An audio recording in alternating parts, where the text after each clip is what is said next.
Hi, everyone, and welcome to the Awards Watch Oscar podcast. This is podcast number 35. I am your host, Eric Anderson. It is Sunday, February 14th.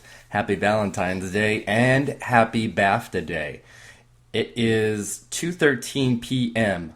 Pacific Standard Time, and the BAFTAs have just finished.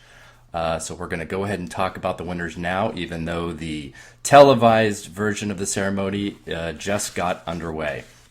And I've got a trio of our Gold Rush gang members with me today. I have Evan, Kenneth, and James. Welcome, boys. No.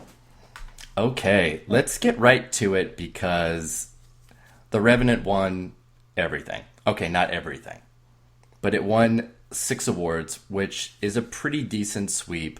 And Mad Max did. It won 5. Yeah, 5. I thought it was 6. Sound is 1 award. Oh my goodness, that's right. I'm gonna have to change my my story. Okay, 5 to Mad Max's 3. 4. What? Oh my god! Someone did not get enough sleep today. And editing. I am a mess today. Yeah. Anyway, so there we go. And it was kind of touch and go at the beginning because it was a little bit for Mad Max and a little bit for the Revenant, and then once we got toward the end and Mad Max wasn't even in competition in those top awards, it was pretty clear what was going to happen.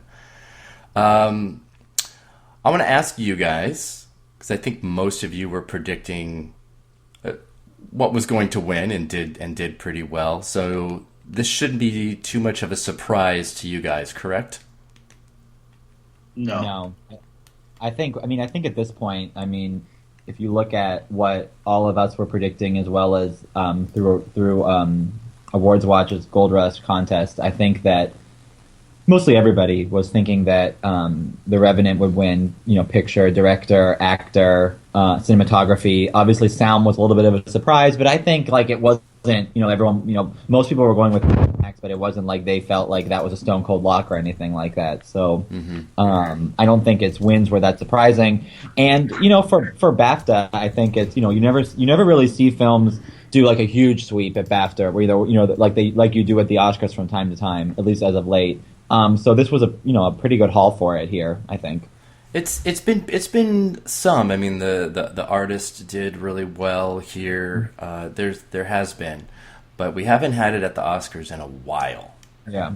So that's really interesting, and I know a lot of people are looking at Mad Max's wins here and wondering what's going to translate over to the Oscars, because Mad Max and The Revenant are head to head in all 10 of Mad Max's awards. 10 of them. And there was just kind of a little bit of give and take here today. I think the editing win is probably, I think, the thing that we were, at least I was looking at the closest to see, and Mad Max did triumph here. Do you guys think that? What do you think of Mad Max's wins here translating to the Oscars? What do you think will go directly right across? For Mad Max? Yes. I think the one that I'm most sure about, the two, is makeup and production design. Well, because makeup, I think it's ultimately still the kind that they would go for, and it's also obviously a popular film. And production design has basically won everything in production design that's of note this season. It won the Critics' Choice Award, and it won the LA Film Critics Award for production design, and it won the Art Directors Guild. True. It really is. I mean, it might lose, but I don't see why it would. And with production design, I could see a movie winning all of those awards and then not transferring over to the Oscars except the BAFTA. Now that it has the BAFTA, I think it's pretty much looking like a go in production design. And especially because I think, like you said, the alternate to it would be like The Revenant, and I just think Mad Max's production design is much showier, ultimately. I actually think the alternate would be Bridge of Spies, which isn't really factoring into the race at the Oscars. So, So I what? don't- I mean- but what about something like Lincoln that ended up with a sort of weird surprise win here? I mean, that was Rick Carter, and he's a pretty big deal at the Oscars. Do you think something like that was an anomaly because of who it was? There wasn't a front runner that year either. Yeah, it wasn't, and that's what kind of. What was the I guess the favorite was Les Mis. Les Mis, yeah. But Yeah. I don't think it felt as strong of a favorite as Mad Max does at the moment. A and B. Don't forget that Lincoln had 12 Oscar nominations. It was a really popular movie, much more so than say Bridge of Spies, for instance. If we're comparing Spielberg films. True. And I just think that The Revenant to me just does not feel like a production design winner. I mean, I know that Jack Fisk is a name, but I don't. His name is not on the ballot, and B, I really don't think the Academy cares about that kind of stuff in the tech categories. I was just going to say with regards to Bridge of Spies, for me, The Revenant is probably the alternate in that category if Mad Max is the favorite. I just don't think Bridge of Spies has much heat behind it. I thought that its production design might prevail at the ADG, and then there was, quite a big group of people that thought it would prevail at BAFTA, given that Bridge of Spies was much better received by BAFTA than the Academy. And at this point, it just hasn't really been performing well in that category anywhere in terms of wins. So I would probably go with Mad Max, and then as an alternate, I would go with the film that is likely winning Best Picture and could potentially surprise with a sweep en route to that, which is The Revenant. Mm-hmm. What about the costume design win? What did you guys think of that for Mad Max? I think that was one of those that people were pretty split on. I'm a little surprised by it, but I guess not entirely now. Yeah, I think Jenny Bevan has to be the favorite now here as well. Just because, again, the movie is the strongest. I know that Sandy Powell is a huge name as well. She has 2 films. I think Carol is ultimately a little bit too subdued to win costumes on its own. Had it maybe been a more popular film, it might have. We know that it's not. Cinderella, I don't know. I think that Mad Max beat it again. It won over it at the Critics' Choice Award. It beat it here, and it's also probably going to beat it at the Costume Designers Guild. Yeah, because they're in the same category there. Yeah, in the fantasy category. And with Cinderella, I would have probably expected it to show up in production design as well at the Oscars, given that it's Dante Ferretti. So the fact that it didn't show up there makes me think that people just don't remember and don't care. Yeah. So I also agree. Go just ahead. to quickly chime in, I think that for a film like Cinderella, we often see these kind of like one-off costume design wins where it's like, something really showy like a period drama or, or whatnot wins costumes and, because it's the most costumes or the gowns and whatnot are more prevalent. But normally I feel like there's a bit more like buzz or heat behind these films that get these one-off costume design wins, whether it's like The Duchess or Marie Antoinette. Even when they don't have a lot of buzz in any other category, they're normally a much stronger contender going into the Oscars at this point, usually winning everything else. So at this point, I don't really see why Cinderella would win at this point. And even something like The Young Victoria, which Sandy Powell also won the BAFTA, and she won the Costume Designers Guild for that. At this point, it just feels like kind of a almost too weak of a contender at this point. Well, and also too, if you look back historically, there are so many examples of production and design and costume design going to the same film, like a lot. So I think it's a pretty reasonable thing to eliminate something like Cinderella at that point and look to, again, basically the top 2 movies, The Revenant and Mad Max. And right now, Mad Max is a clear favorite for those.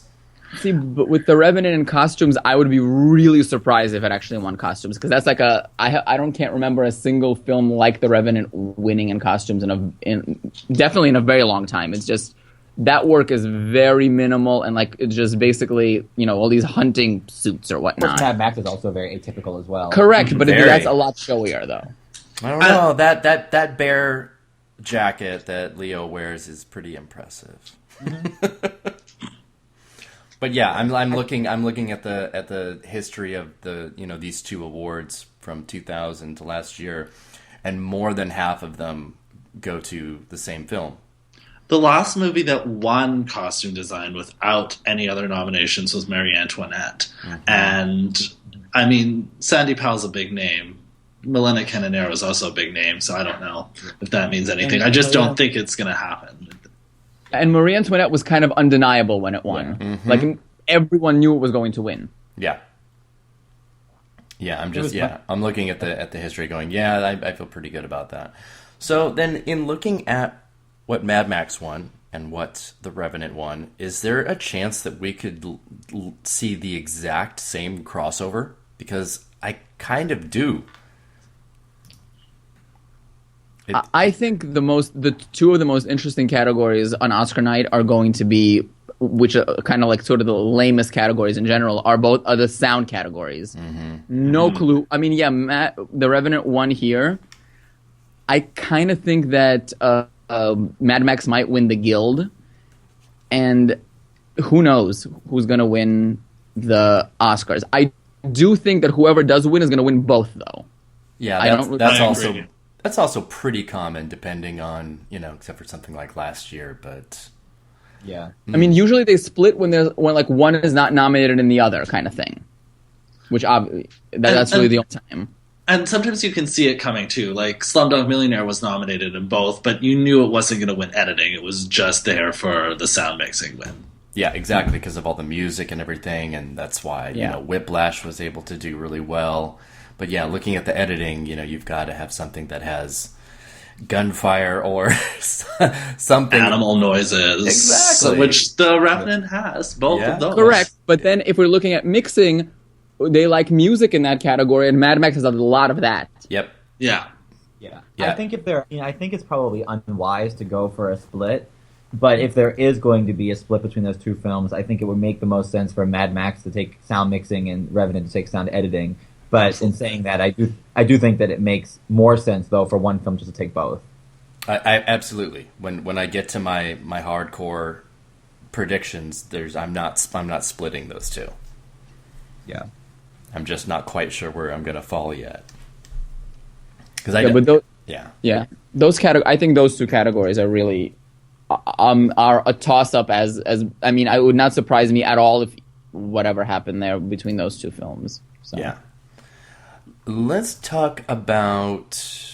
Let's see. Actually, the visual effects win here for Star Wars, because this has been something that has been in my craw for weeks and weeks about the amount of statistics in history that are already being shattered is quite a lot. There's going to be even more in 2 weeks, when we get to the Oscars. But this is a big one. This is a good one, and it's something that I've always fallen back on as a pretty easy category to call, depending on who the nominees are. And of course, what I'm talking about is the 45-year statistic in visual effects, where a non-Best Picture nominee has not beaten a Best Picture nominee in that category since 1970's Tora Tora Tora. It's been a really good statistic. And this, of all or any years, looks like it could be the year for that to break. Although it is up against two Best Picture nominees. So, is it going to break that statistic? I think so. I think so. I'm curious. I do think so. Just mainly because that statistic holds because most of the time the movie that's nominated for Best Picture is the most widely seen, the most popular film. But in this case, the film that's could win and is not a Best Picture nominee is the biggest film of all time. Yeah. So everyone and their mother has seen this movie. it's not underseen as compared to the Revenant or Mad Max. And No, it has by definitely not. far, if we're talking about visual effects, it has by far the most visual effects and the most overt and the most showy visual effects. Yeah, absolutely. It's also too pretty clearly of Star Wars' 5 nominations, right? It's the one that it has, the most chance of winning. Right. Yeah.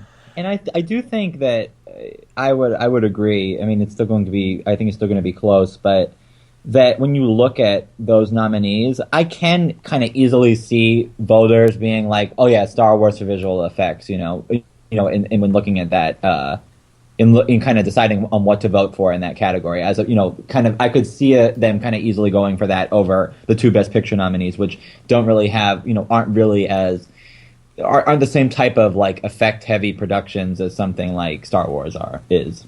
Yeah. And like I initially thought that Mad Max would be taking visual effects, but it's taking more of the craft awards than I thought it would, and I thought it would be more of a shoe-in for visual effects and sound, whereas it's finding itself in a tougher race in those categories. But production, costume, makeup are where it's winning everything. So I think the reason for that is because so much was made of the fact of how much practical special effects that they used. And even though there is a really huge, fantastic amount of visual effects, the before and after reel is wonderful. But it kind of set itself up as being, we're really all about, the action, the stunts, and the reality. And I think that might be detracting from, people's ability to go, oh, okay, this is my visual effects winner. Yeah. Yeah, I think you're right. And obviously Star Wars is, nothing but, and you're kind of marveled at it. But yeah, Right. it just feels like a behemoth that is kind of undeniable. But, then we've also seen really massive, huge special effects heavy movies lose out to things that are not. I mean, the Golden Compass beating, like, what was it? Transformers and Pirates of the Caribbean was a surprise, even though it did also win at BAFTA. True, but I mean, I think that again, if any film is going to break this stat, and if any film is going to, beat these 2 Best Picture nominees, which are also tech juggernauts, it's going to be the biggest film of all time.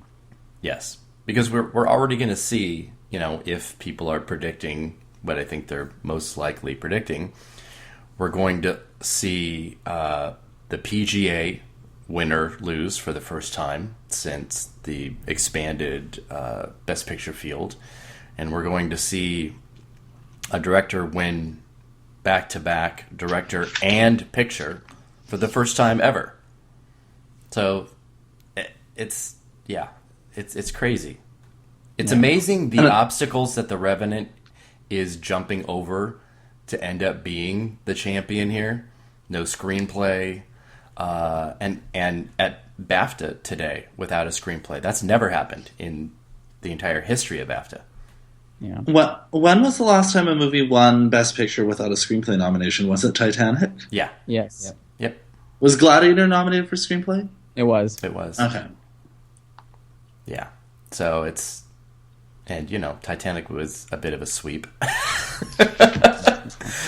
Not that the Revenant has $600 million, but it's still a very healthy hit. It's at $160 million. It dropped 0.6% this weekend. I mean, let's put it this way. I mean, the Revenant might lose. It might, but I don't see any kind of reasonable argument to make for it to do so, other than he won last year. But the preferential ballot, but considering the fact that it won the Globe, the BAFTA, and the DGA, and obviously Globe and BAFTA won picture and director. It just doesn't make sense to me to pick anything else ahead of it. The DGA obviously is the one that correct, because obviously things like Boyhood had the BAFTA and Globe picture and director last year, but it didn't have the DGA. Correct, and I think with the guilds being as split as they are, I would still, despite the fact that PGA has been right so many years, and the fact that it has a preferential ballot, I would still err on the side of the DGA. True. I think when you look at it, it's like last year, you had Boyhood Boyhood winning the BAFTA and the Golden Globe, and obviously a remarkably large number of people were still going for Boyhood in at least director going into Oscar night, which I found to be quite surprising, but they were. Yep. And but in that case, you had the Golden Globe and BAFTA Best Picture and Director winner versus the PGA, DGA, and Screen Actors Guild Award winner. And in this year, obviously Revenant has DGA and and it also has the Golden Globe and BAFTA and Picture and Director. But those other two guilds are split between two films. So I think in a much more fractured race, there's really no reason not to go with the Revenant. I think over the next 2 weeks, we'll see quite a few people in which it's in their best interest to make this seem like a race, whether that's publicists of rival films or whatever, try to argue that the preferential ballot will make the difference, and that's why The Revenant is not a runaway favorite or anything like that. So that'll be interesting to see, if that holds any weight. But I think over the next 2 weeks, what we'll really see played up in the media is how the voting for Best Picture is different than it was at BAFTA and at the Globes, and what effect this preferential ballot will have. Because I imagine the argument will be that Revenant will have less 2s and 3s than something like Spotlight and Big Short, and may falter in later rounds of tabulating. I'm assuming that's what the argument will be moving forward. That's exactly what the argument has been, and it's a funny argument because it's half wishful thinking on some people's parts, and then other half, realistic. I remember last year someone looked into it, and I don't remember who and how much research they had actually put into it, but they came up with something like once every 40 years, something that is ranked lower than most number ones would end up winning. And I think that's the thing we just have to remember when this argument gets brought up, is that it's still very unlikely for something to lose on the preferential ballot if it's winning director and actor and all these other categories. Yeah, James, you mean for it to get that far, that those 2s and 3s make the difference? Yeah, exactly. Yeah. And I think it's it was something like once every 40 years or something. It's not as often as people would like it to believe. I agree, and I think that's the folly in the argument that people are presenting with the Revenant having problem with the preferential ballot, because it's an assumption that it's going to have that problem, rather than, hey, you know what? There's a really good chance that it will still end up with enough number ones to win and not have to rely on its 2s and 3s. We need to acknowledge, too, that, like I said, it's Sunday, February 14th. Oscar voting just started Friday. Yeah. So of all of the awards and talk that we've been having, nobody's had even a chance to vote yet until just this last Friday. Yeah. And then they have 2 weeks before that closes. And look how much has changed and how different things are now versus 2 weeks ago. It's a huge world of difference. And obviously the success of The Revenant is a big deal. Yeah. They have a great narrative. And the momentum of Leo's win is carrying it along, and is adding to that kind of whatever that difficulty narrative is they've made around, they've created around making the movie that they've been pushing a lot too. So it definitely is that way. And I think 6 months ago, anybody would be able to have said, oh yeah, Leo is probably winning, but he'll be the only win because it's Leonardo DiCaprio and they just want to give him something finally. So I think, if it does end up, with a nice handful of wins, including the top 2, his win will have, I guess, a certain amount of respectability to it, I guess is the best way to put it, rather than it being like a solo win and feel weird. Mm-hmm. It's hard to argue that, because I get what you're saying. It's harder to argue that it's just because you're overdue when your film wins Best Picture as well. Exactly. Yeah. So looking at the people who've won in the past, like Al Pacino for Scent of a Woman or Paul Newman for The Color of Money, so it wouldn't be considered a win like that. It would be considered a win deserved on its own right. Yeah, absolutely. Absolutely. And because it started with DiCaprio and sort of bled into Best Picture, it's not just considered a coattail win like Jean Dujardin, for say. Yeah, yeah, indeed. And also, I mean, he comes in now with every single precursor. He's gotten everything. And, just like our actress frontrunner. And exactly, just like our actress frontrunner, Brie Larson, who won today as well. So now she has everything and is virtually unstoppable. Both of them are. But that brings us to the supporting categories, which are quite fascinating and headache-inducing. Because I'm very upset and chagrined that we haven't talked about this earlier. Well, I mean, the greed and corruption of the studios. That's why. Can we please talk about best supporting? My best supporting. My category. She pushed me out of the box. Oh my god. Best, Well, I will say, as we're getting into the supporting category, supporting with a W. For those listening, I would encourage them all to track down Diane Ladd's Have a Smiley interview that she did not long ago, because she goes into the greed and corruption in quite a bit of detail, as well as a myriad of other topics, mostly related to greed and corruption outside of the industry. And look what we saw again today, another star winning the BAFTA in Best Supporting. So I am dying a little bit over here, dying over here. Yeah, it's really depressing, sidebar, that we did not get a proper Diane Ladd campaign in this category, because tragic. It really would have made Melissa Leo just look like an amateur. I mean, really an amateur. Well, I loved it. In that interview, she was like, I expected to be nominated. Everyone said I was the heart and soul of the film. Or something like that. And not only that, she also expected David O'Reilly to be nominated and Virginia Madison. And Isabella and Edgar Ramirez. And Isabella Christini. So yeah. And what about Rooney Moore? What about Rooney Moore? She won Best Actress at Cannes. Yes, she was very upset about that. Oh my god. Ladies. Well, 3. I counted 3 stars. 3. And there was you saw those little sausage fingers? 3. And there was some argument being made about the supporting actors of Hateful Eight canceling each other out because they were all campaigned in the same category. I don't know what I would die to go to her house and see what the tabulations that she's doing, how everyone is canceling each other out, what category everyone is in. It would be fascinating. Just to see her scratch pad. I would love to spend a day shadowing her. I want to reach out to her on Twitter and make her a part of next season's Gold Rush gang, because I really need her input on this, because it's clearly extremely valuable. Yeah, we were trying to decipher who she's voting for today, and we have some hints. I think she gave us some hints in this interview that was released earlier. I think she's just doing write-ins. She's not even voting. And I'm sorry, not voting for who she's nominating. She said that she nominated Samuel L. Jackson and nominated Will Smith. So she doesn't vote; she nominates. Just to be clear. Oh my goodness. I could do an entire podcast just talking about Diane Ladd. Honestly, it would be like the highlight of my year to do so. But before we move on, I'm like, I was talking about this earlier. We can't even imagine what the insanity would be had she actually been nominated.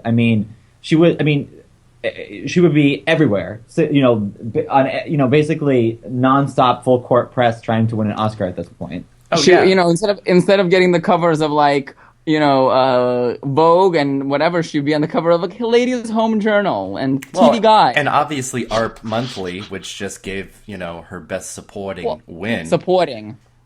Because it was her category. Right. Yeah. Her Oscar category. My Oscar category. Best supporting. Best supporting. Oh my goodness. I love you, Diane Ladd and Laura Dern, if you're listening.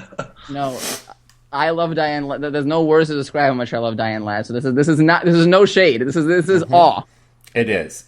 I'm a little distressed that for somebody as tried and true of a campaigner as she is, that she seems to kind of be a little behind the times on how the nomination process works. It seems like she's been out of the game for a little while. That being said, though, she did get nominations the last 2 years, though. you better believe that Laura Dern nomination happened partly because of her. Well, and she was also out stumping for Bruce Dern too. Spaghetti dinners. I'm just spaghetti dinners right there. Flyers. I mean, she does the old school style of campaigning. She does. Which still works for the 93% of the Academy that's 65 and over. That is absolutely true. You're very correct in that. Oh my goodness. All right, okay. And all right. Let's move on to who actually is in this category and winning. Oh goodness. Poor. You mean the Diane Ladd honorary category? I see. Okay, got it. Yes. It is the Diane Ladd supporting actress category because it will be changed by the Board of Governors by next year. So Kate Winslet won today. That happened. Which is not a surprise, but then kind of. It seemed like because they had put Alicia Vikander in lead for Danish Girl and then gave her that Ex Machina nomination that it seemed like, oh, okay, this is where she'll be able to win. But then we kind of thought that at the Golden Globes. We did. We thought that at the Golden Globes, and we were wrong. And we were wrong there. Again. That they said, no, we want Kate Winslet. So, Yeah. I mean, I was hoping for Rooney Moore to Me too. be able I to thought she win might here. I really do it. was, but that was not to happen.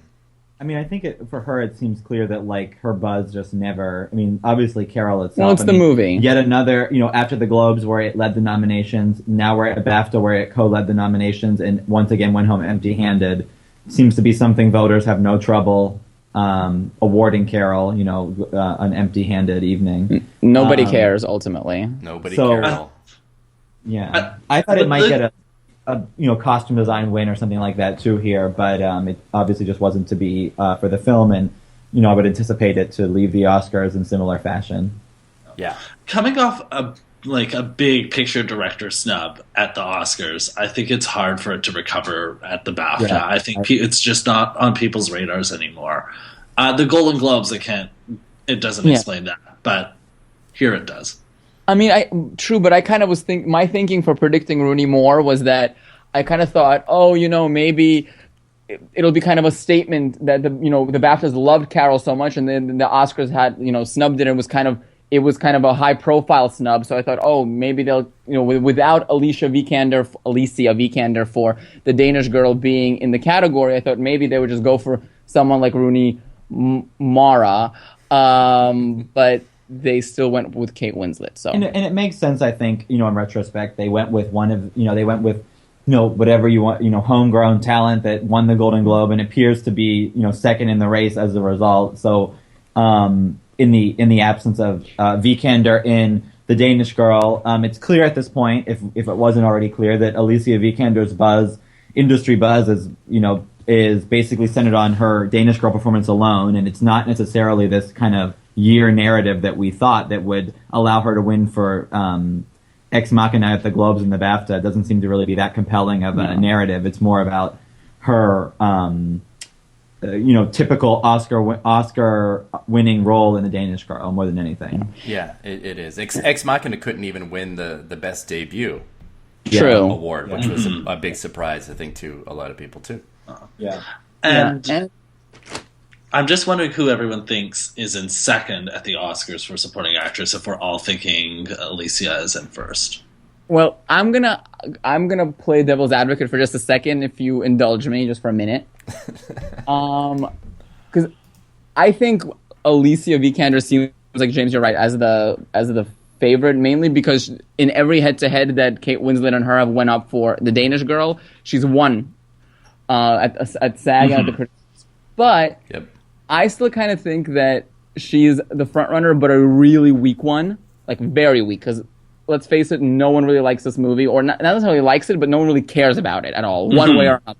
Yeah. She's kind of she's winning very much by default, and it's not like she's owed anything or do anything, or anyone even really cares about her in general.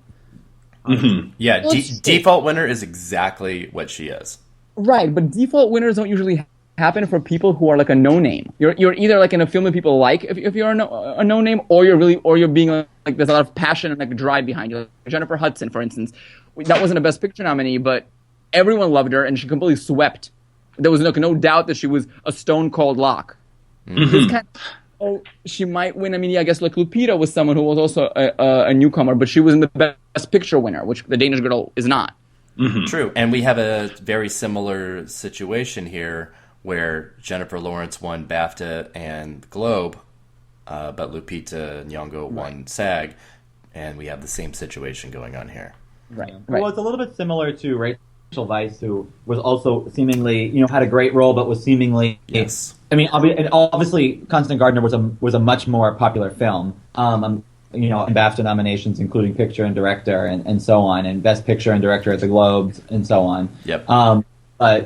But you had an example there where it was kind of an open category, and it was her first nomination, and there was a sense of kind of like, well, we'll go with her, kind of about that win, and even down to the same kind of put in lead at BAFTA, which is what happened to Rachel Weisz that year as well. But the thing is, though, the Constant Gardener in an expanded lineup, I would be absolutely shocked if it weren't a Best Picture nominee. True. Because it did also get an editing nomination. It got a screenplay nomination and a score nomination. True. So it was actually very well liked. And I'm sure that it was probably like 7th or 8th in that race. And it would have been nominated for Best Picture in a lineup that in the current system. Yeah, but the game is it's different now. Like, because of the expanded lineup, you're not always like that movie. They knew they weren't going to get nominated for Best Picture, so they didn't even I can't remember them campaigning it for Best Picture. But it did get Best Picture at the Globes, BAFTA, and Critics' Choice. Right. So it was definitely in the race, and the Danish Girl was not in the race at all after like it premiered in Venice. It was not in the Best Picture race at all. Yeah. So it's a different story, but just going back to me playing devil's advocate. So let's say Alicia Vikander is a weak front runner.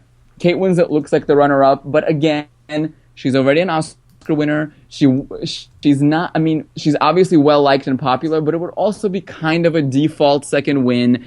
She is in a movie that is not really that well liked. It actually kind of even underperformed, even more so, missing screenplay. Yeah. So what about the only nominee in a Best Picture nominated film? Hold on, wait, don't all jump on me at once. Who is campaigning very hard. I mean, literally since the Oscar nominations, Rachel McAdams has been everywhere. She's been at every red carpet, every party, every award show, presenting something at the DGA, presenting something at the PGA, accepting awards at the Critics' Choice, accepting awards at SAG. She's been everywhere. So, young, glamorous, well-known enough.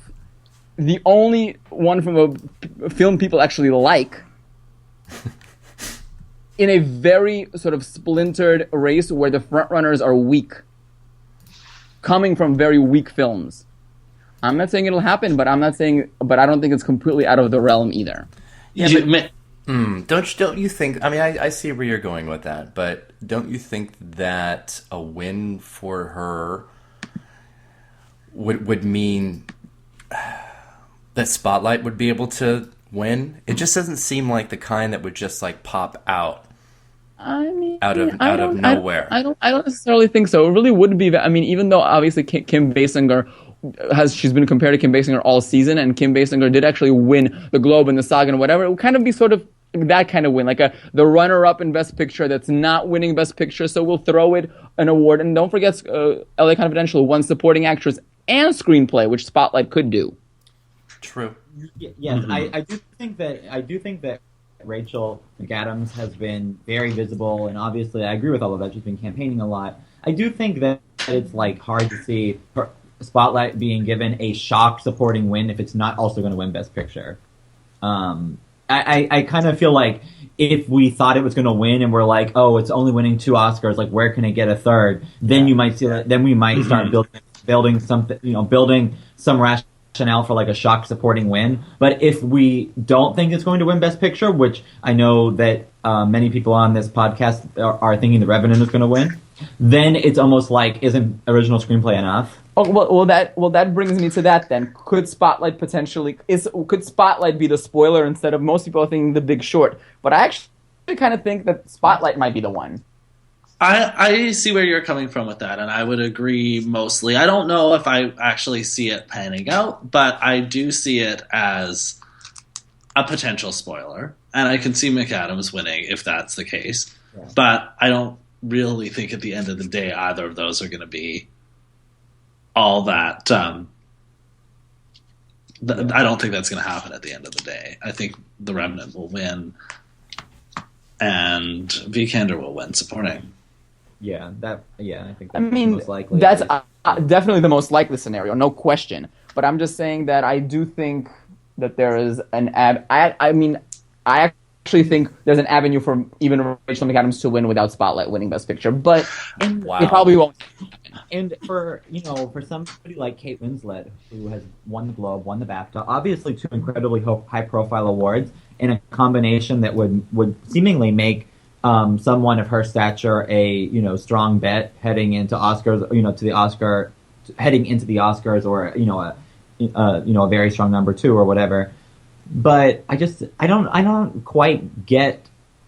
She's not been very present on the trail in the last couple of weeks, which really surprises me. I don't really know exactly what's going on. What's going on with her at the moment. I don't know if maybe she wasn't. I mean, I get the sense that she wasn't really anticipating that she was going to get these wins and wasn't, or something like that. That's the only thing I can think of, because normally somebody of her stature and somebody who's been shown to be a very shrewd campaigner, you think would be, running to the bank with a Golden Globe and BAFTA wins, but I just haven't seen it from her yet. Well, so to be fair, like Eric has been saying, voting is just about to open, so maybe in the next 2 weeks we see Kate Winslet just taking everything by storm. Maybe, but I also am I'm not a big proponent of this next 2 weeks of campaigning actually mattering, because I do think most people know who they're voting for at this point. Yeah. The season is very long. Everybody has seen every film. I think most people are pretty set on their choice. I would normally agree with you, and I still do. But again, this category is wide. In my opinion, it's wide open. No, yeah, obviously in a wide open category, every vote counts. So there could be, a case to be made for, last minute campaigning in an open category. But for the most part, I do think most people. I mean, most people have been talking about the Oscar race since, most people anyway, October, November, or whatever. So I think many people have made up their minds. But in a race that doesn't have a super strong front runner, which I think we may be calling Alicia Vikander, even though it's possible she may have won the Globe and the BAFTA had she been in the supporting category, and we may just be underestimating how strong she is. And that's the tough thing. But yeah, because it's something we'll never know. We can exactly. Maybe assume, but we don't know. We think Kate Winslet is a strong contender because she got the Globe and the BAFTA, but it's very possible Alicia Vikander may have just won both had she been in that category. But this is, for whatever reason, this has the allure of a fractured race, so I could see campaigning mattering, but I was just kind of surprised that I didn't see more of her after her Globe win. Mm-hmm. Yeah, I was super surprised that she wasn't massively energized by that, and then she did go to the luncheon. Yeah, she's I don't know. Has she matured? Has she grown up? Has she felt like she has her Oscar, and now maybe she's fine with somebody else getting one? No, not from her Jimmy Kimmel interview. I wouldn't take that. Was that the where she said she loves to win and she loves winning, and there was some other interview where there was some other interview the other day where she said she was determined to win this award. That was like from. She was interviewed like the day before BAFTA or something by some UK publication. I don't remember which one, where she said that this is a very open category and she's very determined to win. She also remember her comments about wanting to get an EGOT. So she still is. She has her mind set to something here. Mm-hmm. She knows. Yeah, I think that she's lulled poor Alicia possibly into a false sense of security. See, I think that's what's actually happening, is that, Vikander is this, elk that's out in the Serengeti or whatever, and Winslet is this, like, mother lion that's pretending that, she's not going to rip her throat out. But I think that's what's going to happen, like, in the next 2 weeks. Yeah. Primal. It's extremely primal. Yes. That's visual.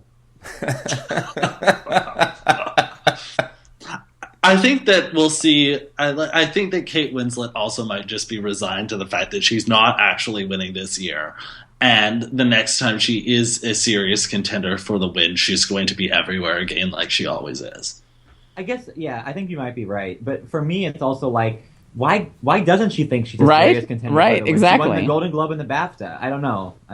Yeah, I mean, I don't think any of us are pretending that she doesn't, do her homework with stuff like this either. She's not going into it, blindly like maybe Vikander is at this point, and just, she's just and I'm so happy to be here kind of girl with all of this. And Winslet's like, no, this is how we do it.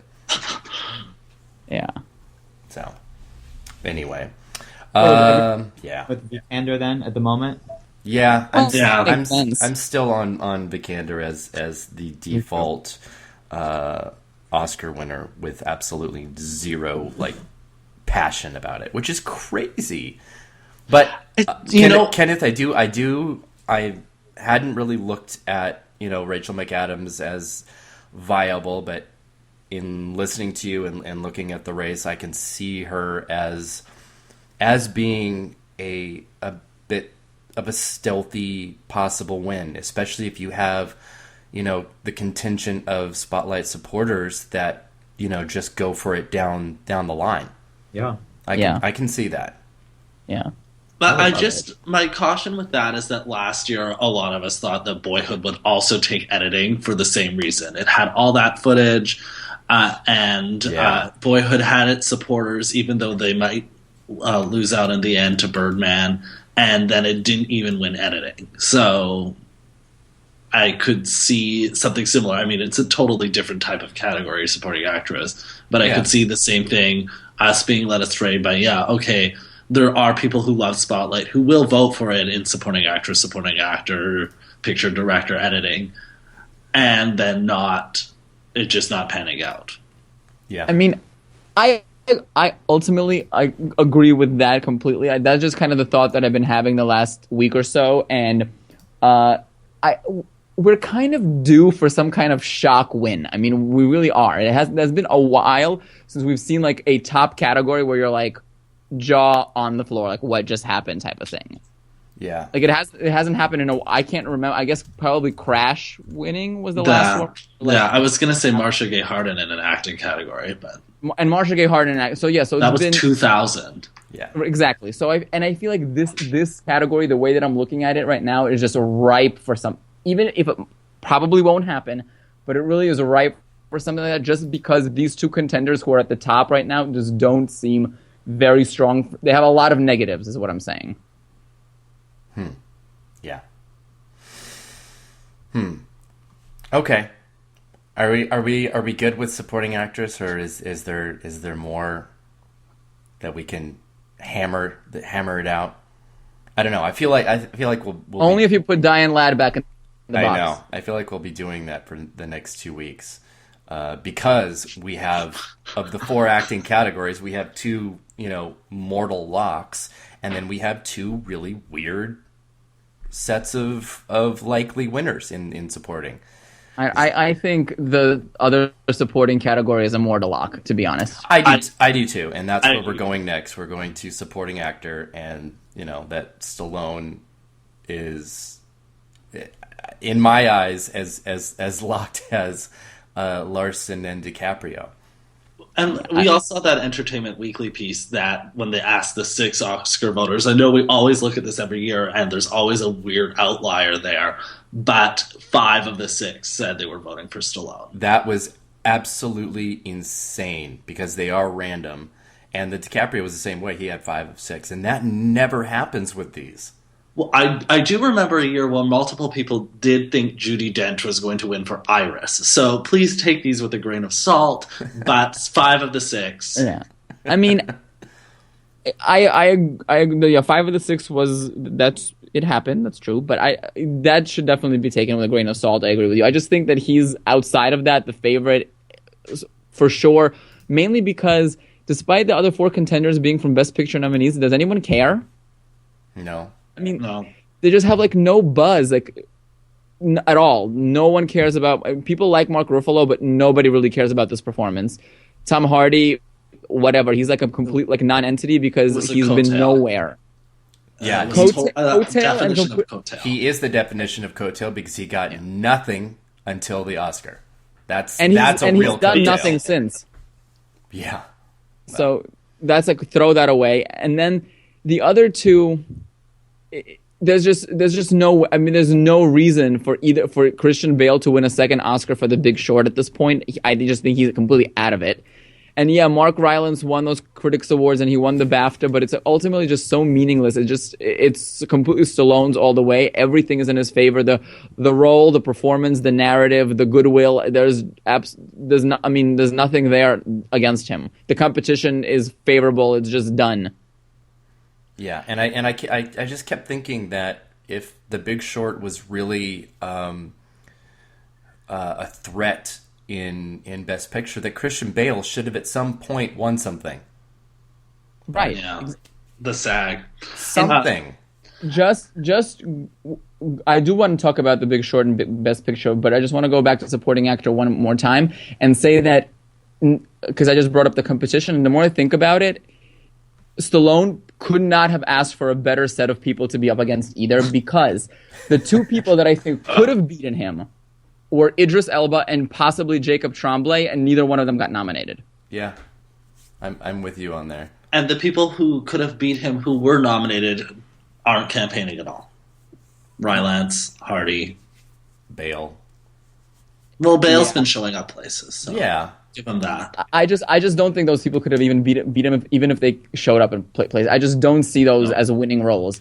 Idris Elba and Jacob Tremblay had the roles and the films and like the narratives and things like that they could have potentially toppled Stallone. But in this case, I just don't see any reason at all that he would lose, like, point blank. I think it's completely done. Yeah. I just even rewatched that movie again last night, and I'm just like, how in the world is anybody going to say no to this?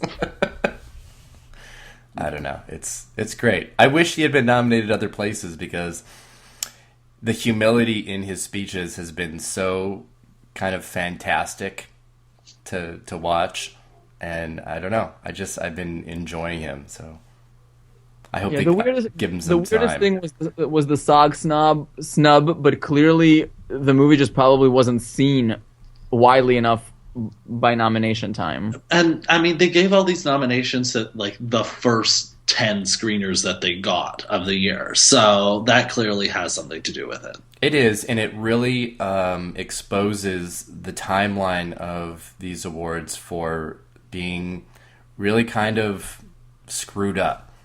Mm-hmm. It definitely works against anything in December, especially if they're working, up to the 11th hour at it. Unless you're someone like DiCaprio, who's been like a year in advance frontrunner for like ever. Yeah. And like Stallone, obviously his buzz broke really late, so it just wasn't enough time.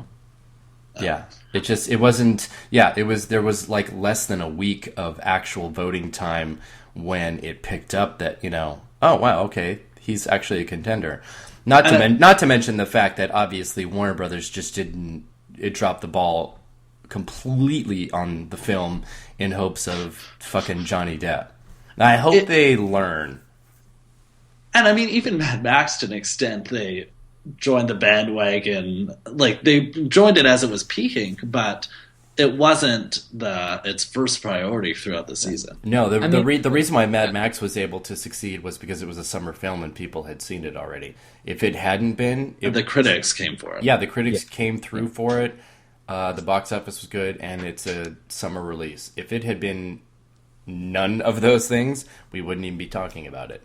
I mean, and this is also like really for Mad Max. As shocking as it may seem, someone like the National Board of Review can really stake claim to that, because they put that film on the map from the first day of the award season.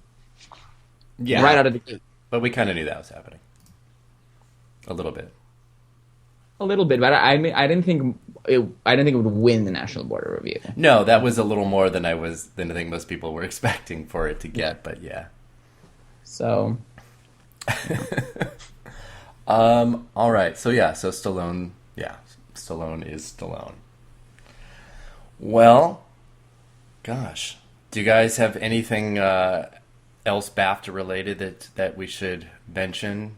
Amy won, Inside Out won. Foreign language is a wash because... Well, The eligibility. I actually think foreign language film is going to be very interesting at the Oscars. I think that, I suppose Son of Saul is the favorite, but I think it's a really weak one. I really do. I think that there could be an upset in that category. Mustang is sort of a movie that the Oscars would totally get behind, like this very typical sort of family drama, melodrama that I think that a lot of people will really like. And then apparently Meryl Streep has come out this week and said she loved Thebe, so who knows? Yes. Meryl. Oh, Meryl. So... if Son of Saul really is as I haven't seen it yet, but if it's as difficult of a watch as people say it is, yeah, it's a Holocaust film, and yeah, it's obviously the film that has had throughout the year the most kind of like buzz, and it should be considered the favorite of winning the Globe as well. But I don't know. I could see an upset in that category. It's not like a lot of Holocaust films. The perspective is very, very different. And I'm just wondering too if it is sort of like a lazy prediction to predict it, because they're not really doing a whole lot with it. But Mustang's creators are everywhere, and I think that absolutely has a chance to be a real spoiler. Yeah. That's the key, is that they've been everywhere. I still think that because of the changes in the voting of this category a couple of years ago, that it's now open up to the whole Academy to vote, we're going to see less of these weird departures wins in the category, or No Man's Land. We're going to see the front runner win this category most of the time. Yes. And I think given that Son of Saul does have Sony Pictures Classic, they were running a campaign for it in other categories, the buzz is high for Son of Saul. Yeah, I'm not ready to flip, and do Son of Saul as my alt and Mustang as my winner. I still think it has more going for it.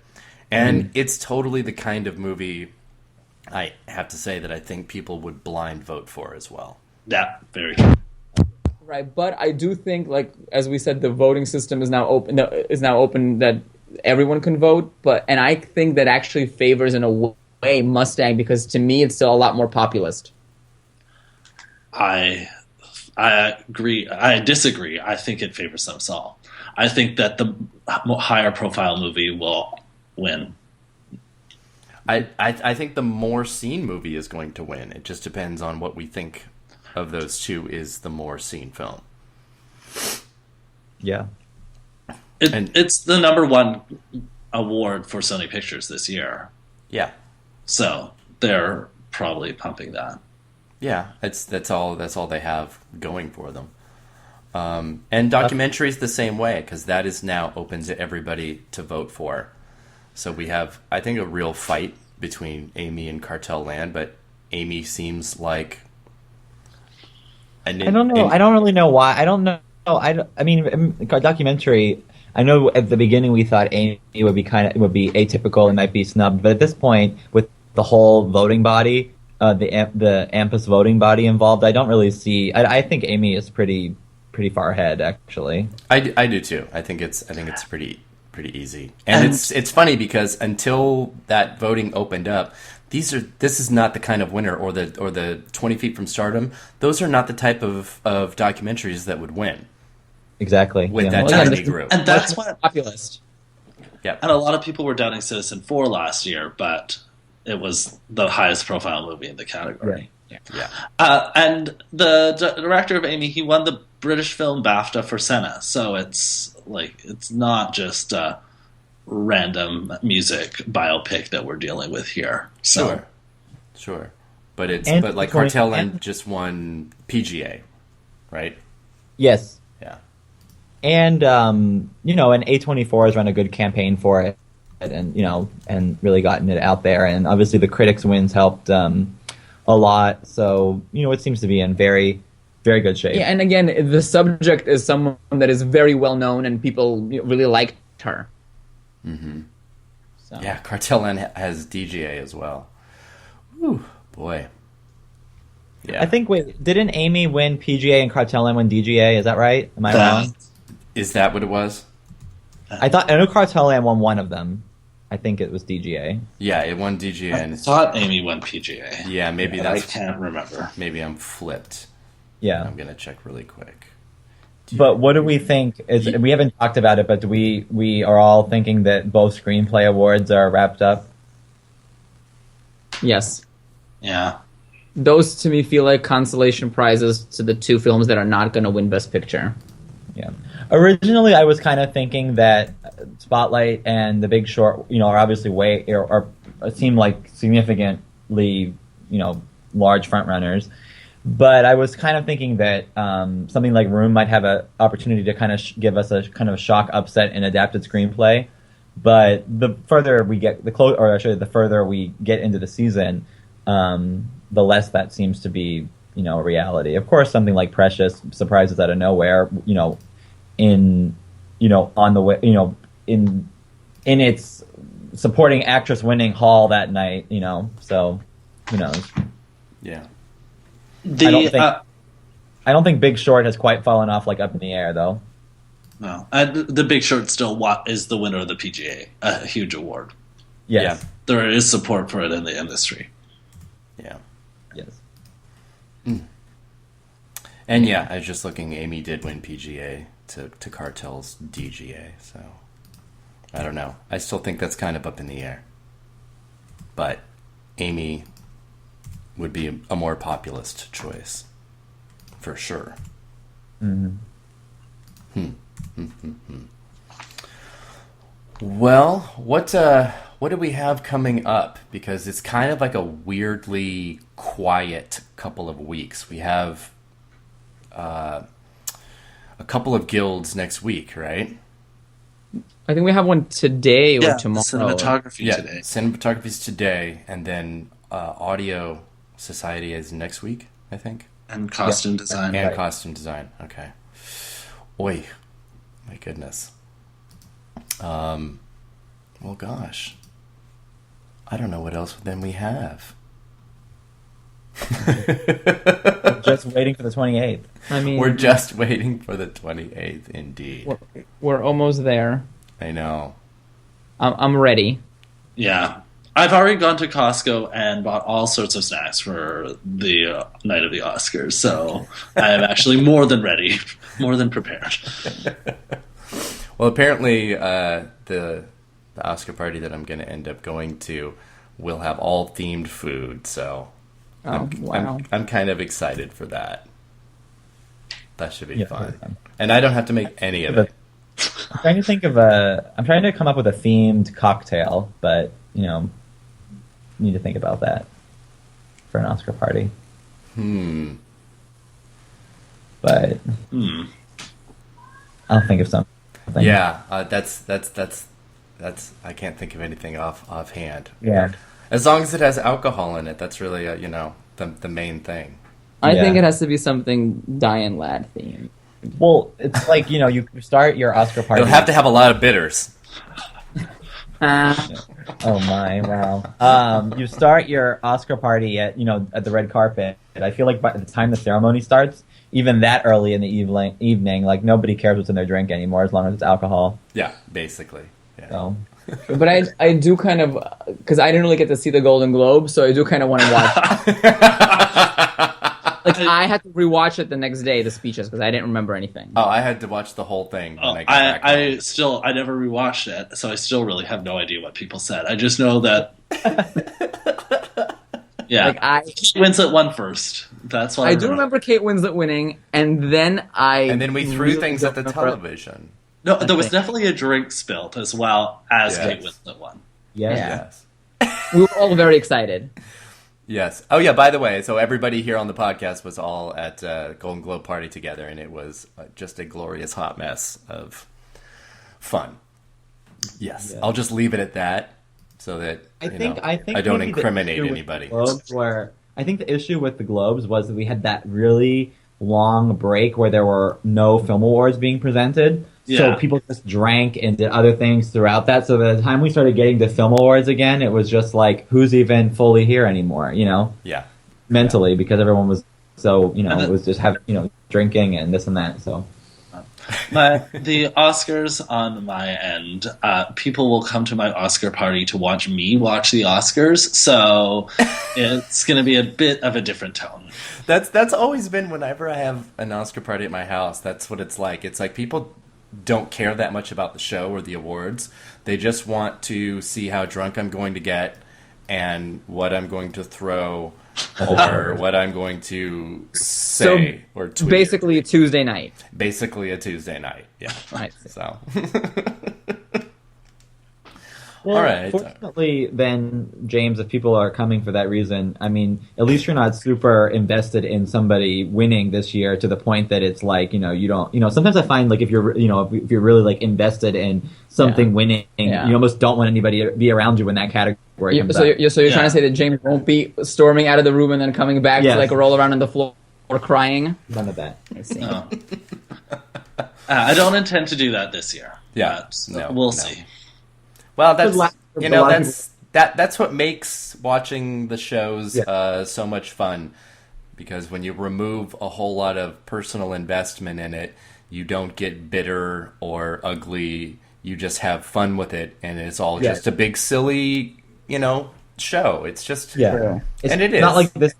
Yeah, because last year we had so many people on pins and needles around. Even though it was obvious she was a lock, but just on pins and needles over Julianne Moore's Oscar. So it's like.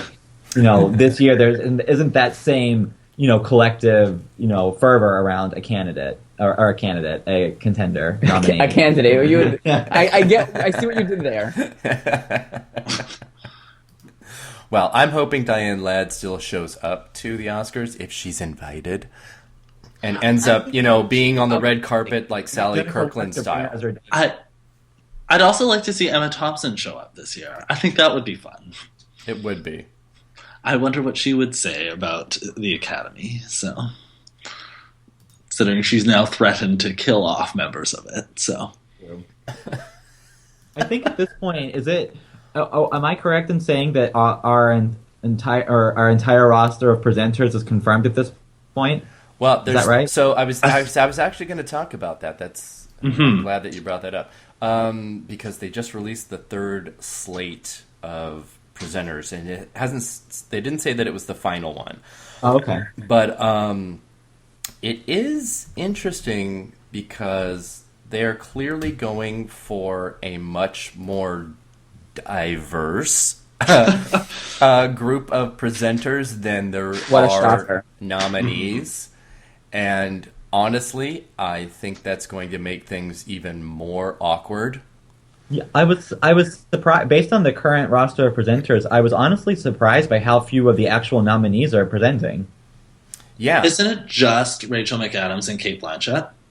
That's I definitely saw their names, and I don't recall seeing any. Well, obviously Eddie Redmayne is because no, not including the last year's winners, but it is a little strange. But then you have the Dev Patel and Michael B. Jordan and Abraham Atta and Sofia Vergara and Priyanka Chopra, all these TV actors. So it's very there is no veil of secrecy going on about what it's attempting to do, but it does feel a little bit strange, and I would feel very strange if I was a snubbed potential nominee that was a person of color that was then being asked to give an award to some white person. I feel kind of weird about it. I don't know. Yeah, it's odd, and I think what we'll end up talking about in the next week or so, and especially once the final list of presenters is out, is obviously who's presenting Best Picture. So, and we'll have to look at those lists and who stands out, and maybe we'll get in the nature of this year's Oscar producers and what they're attempting to do. I would not be surprised if a female woman of color was the Best Picture presenter. Who would that even be? I don't know. Maybe she is yet to be announced. But but I can't even think of one off the top of my head. I don't know. Is Della Reese still working? Oh, that would be cool. Della Reese. Whoopi. Well, no, but that's a good one. I could potentially see someone like Whoopi. She's an Oscar winner. Yeah. She's a former host. Yeah. It would the show. make sense, and she is on the list. I would think they might put her earlier into the ceremony when she could do a comedy bit before they're trying to rush people on and off near the end because they're 3 hours overtime. So I don't know. Maybe Ruby D can do it.